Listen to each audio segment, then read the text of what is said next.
Hey, thanks for joining me. Transhumanism is seen as the eventual inevitable push towards the merging of man with machine. In the mainstream, this is usually touted as something to look forward to, something which will enhance our everyday lives, making them more convenient through technologies such as microchips, artificial organs, virtual reality systems, smart houses, all which work hand in hand with artificial intelligence. The prospect of transhumanism is most often seen as something that will happen in the future, but I'm telling you right now, the agenda is almost complete. This agenda has been handed to us in the form of creature comforts, powered by a soul-stealing electromagnetic grid system. This grid structure envelops all technologies, our microwaves, smart meters, phones, computers, lights, everything that uses electrical signals. Why do you think humanity has been incrementally given a technological prison under the guise of a bright future? New technology is always promoted as a good thing. But the thing about this agenda is that it's brilliantly evil. We are released devices advertised as conveniences that will make our lives better and make us more connected. We consent to this manipulation and don't even realize the slow AI assimilation which is going on, one which is about to reach a critical mass if we don't roll up our sleeves and act soon. In this presentation, we will talk about the coming 5G technology, which is the nail in the coffin of this entire AI agenda. This isn't just about physically saving ourselves from health problems, brain damage, death, DNA mutation. It's about preserving the very essence which makes us human. Our wireless devices currently utilize a 4G network. The 5G network is set to be installed in the next few years. The first commercial deployment will be somewhere around 2020, with rollout beginning at the end of 2018 in various cities around the world. 5G is not merely an upgrade of wireless infrastructure. It is the final leap towards the installment of a total technological control grid. The agenda is to cover the entire Earth, including rural areas, with the 5G electromagnetic blanket so that its effects can literally not be escaped. These are millimeter waves, literal military technology. None of this has been fully tested, and every living thing which has been subjected to it in the lab has either perished or had severe injury at a cellular level. Even without these 5G towers, we are already swimming in a muck of electromagnetic radiation, which has been increasing cancer rates, Alzheimer's, Parkinson's, chronic fatigue, Lyme disease, asthma, heart problems, chest pain, forgetfulness, digestive disorders, brain tumors, lupus, arthritis, skin conditions. Our immune systems are shot because we are swimming in this sea of radiation. And 5G is taking this radiation and increasing by over 30-fold.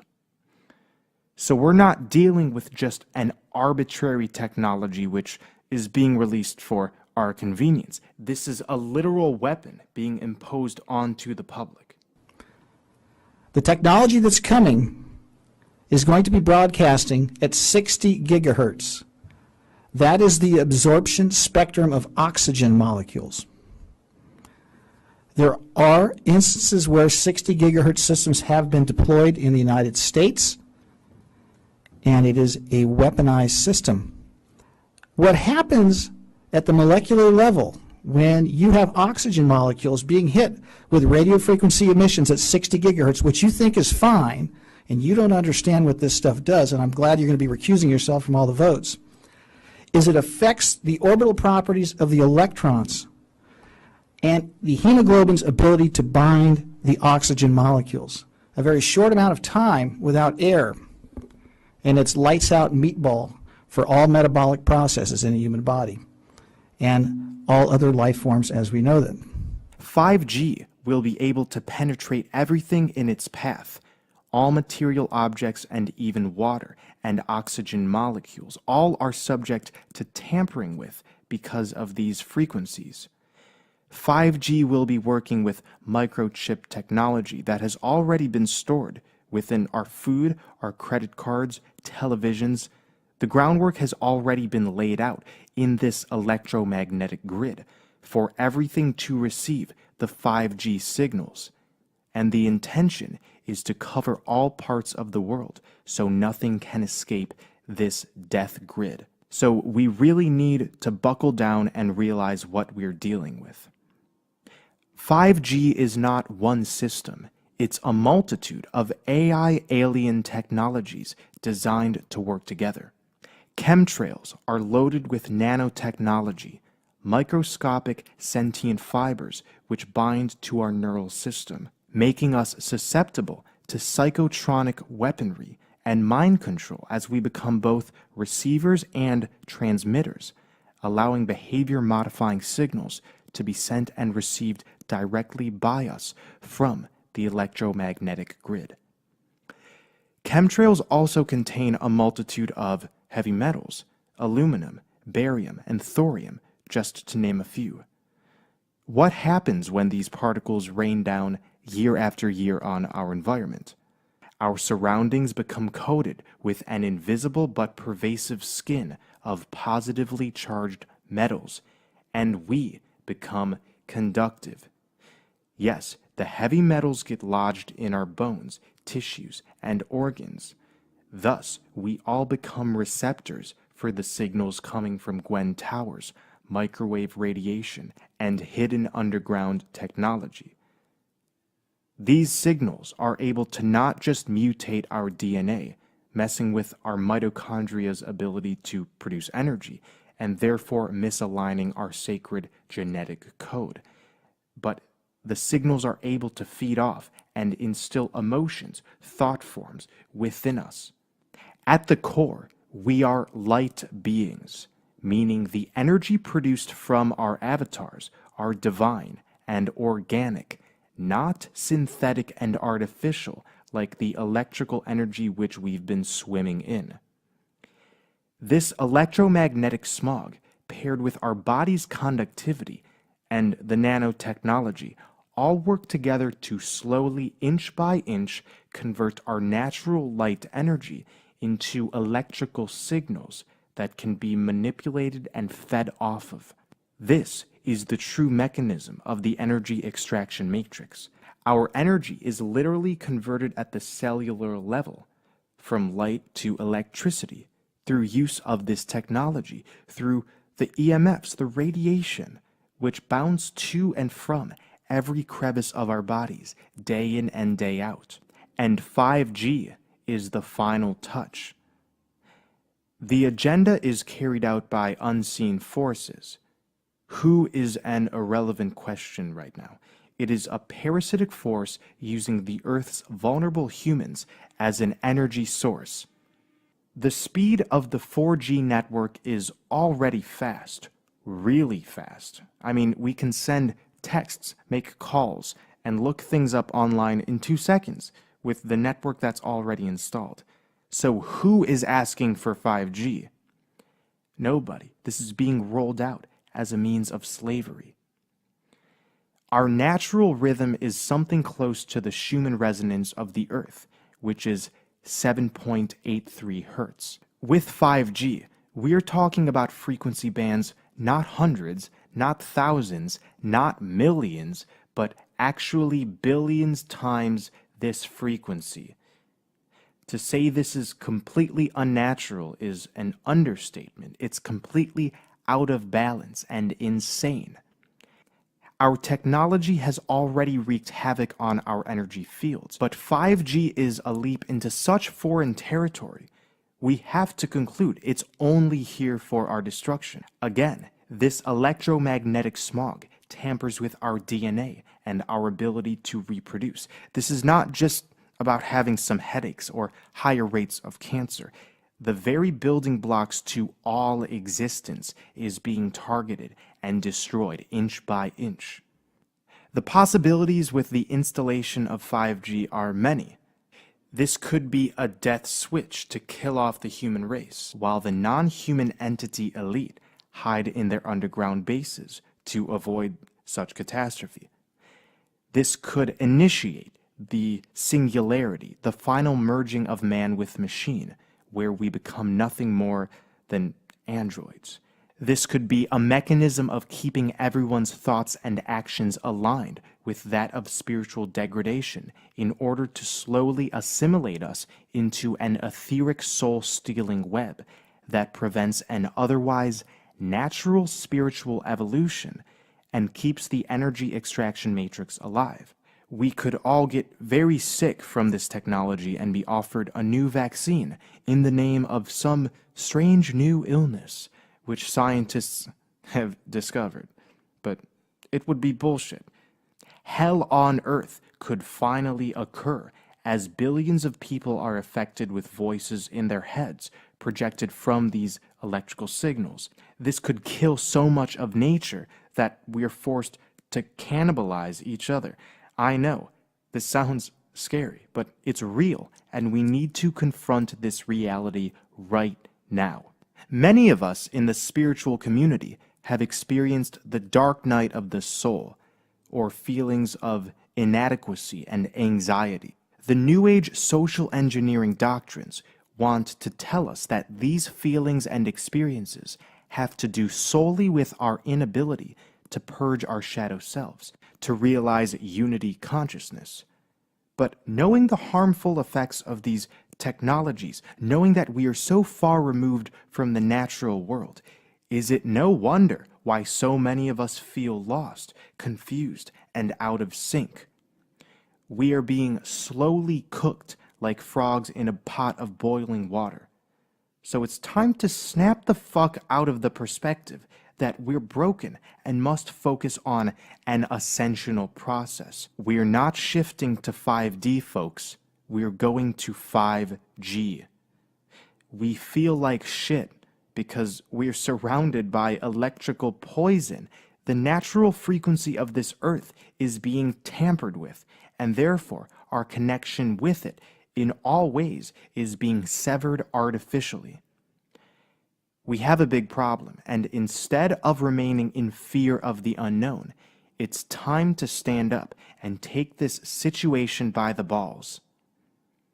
Now for some solutions. We have so many ways to counteract this technology. I have put all of the corresponding links and a lot of informational videos in the description box. You can purchase tower busters to change the negative radiation from the cell towers into positive healing radiation. This is orgonite. It's very powerful stuff. This is what it looks like. It's pretty cheap, and there are various instructions how to make them yourself if you're interested. These orgonite tower busters are good for placing near cell towers, on your desk at home, or just about anywhere you want to change the energy. Orgonite converts positive ions into negative ions, which are healing. Tower busters have an effective range of about a quarter mile, so you don't have to place one right next to a death tower to affect it. You can bury it nearby. You can put it in some plants, or keep one on a windowsill if you're near a tower. How great would it be if we could purchase a bunch of these and scatter them throughout our homes, towns, and cities? Bury 2 or 3 of them near cell phone towers. This would have noticeable effects over time. Focusing on your health, on your diet and lifestyle is more important than ever. I cannot stress this enough. Our bodies are already compromised, so we need to be extra smart about what we're feeding them. Get away from the processed junk, which is full of heavy metals and just makes us more conductive, and stick to a whole foods diet with plenty of organic and non-genetically modified foods. Add some supplements like fish oil, magnesium, carbon-60, NAC, zinc. Get some detoxifying superfoods like chlorella, spirulina. There's a lot of products out there, and there's so many methods to detox. You can do periodic fasting, where you're giving your system a chance to rejuvenate and cleanse out its lymphatic system. You can undergo a fruit cleanse. Urine therapy is incredibly powerful because it floods your body with negative ions and rejuvenates your DNA. This is an ancient practice, and although it sounds gross on the surface, urine therapy is incredibly detoxifying, and in my experience, it consistently can get rid of nanofibers lurking within the body, and parasites. Earthing is great too, where you walk barefoot on the earth, absorbing the natural Schumann resonance. This is also a great source of natural negative ions, which counteract the conductivity in the body. Every day you should be placing your feet on dry soil. And if you can't do that, there's tons of grounding products online which take the electrical signals from your outlet and convert them into healing frequencies. There are grounding blankets, grounding mats, grounding pillows. Lead paint, and lead in general, is immensely protective against all electromagnetic radiation. When you get an X-ray at the doctor's, you are given lead weights to protect your body because lead is absolutely impenetrable by these waves. Another solution is to get off grid as much as possible. There is still time to come together, learn some skills, and apply them in a sort of eco-village or sustainable home setup, away from the big cities and even the rural areas, which are already infested with Gwen towers. The further we are from these towers, and the more immersed we are in natural environments, the more protected we will be. Now, chemtrails are global. There's no way to fully protect from their reach. 5G will try to encompass every living thing, but funny enough, these powerful signals are severely dampened by trees, by lush vegetation. This is why in California and other parts of the world, there have been attempts to eradicate the trees through directed energy weapon warfare. This is trying to clear the path for the 5G signals. So growing our own food, finding fresh sources of water, living off of the land is right now the best way to ensure that we are not assimilated into this system. But not all of us have the means to do this right now. So we need to start thinking in terms of aiding humanity where we are. This is why I have compiled an informational PDF flyer which can be downloaded from a link in the description box. And once you get a group of concerned citizens locally, you can go to your city officials and demand that they do not roll out this harmful technology. There is power in numbers. We need to start realizing that one person can change everything. After all, my friends, silence is consent. Imagine if people realized the dangers of these cell phone towers. Imagine a scene where we're physically tearing down these structures. That is democratic rule. And it's not so crazy to think about. In India and other parts of the world, cell phone towers have already been dismantled by the people who have realized their dangers. So, there's a lot of ways we can go about solving this issue. Information is key, and we need to stop thinking online activism is the only way. We need to, in the flesh, start explaining to those around us in our communities what we're dealing with. So thank you for watching. I'll talk to you soon.